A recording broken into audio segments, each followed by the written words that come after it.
Running bash commands in Python, OS versus subprocess? I read this question in which the asker is having a specific problem with running bash in Python using code like this. The top two answers simply say, use subprocess, instead of os.system, and give a quick code example. What is the proper way to run bash commands with Python and why? To me, it seems that os.system is a good option, being designed for this type of thing, and it is simply a fluke that the asker of the other question couldn't accomplish correct functionality with that package. But, is it the true Pythonic way to use subprocess?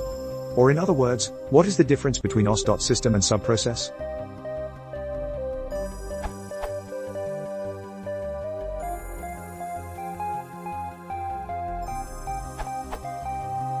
Subprocess gives you much more control over what's going on. For example, you can redirect output to pipe it to your program like that.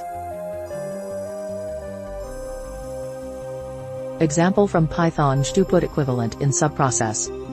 If you used system, you'd have to do redirection of input, saving it to file and weird things like that. In documentation for os.system, this URL, it is said that the subprocess module provides more powerful facilities for spawning new processes and retrieving their results. Using that module is preferable to using this function. See the replacing older functions with the subprocess module section in the subprocess documentation for some helpful recipes.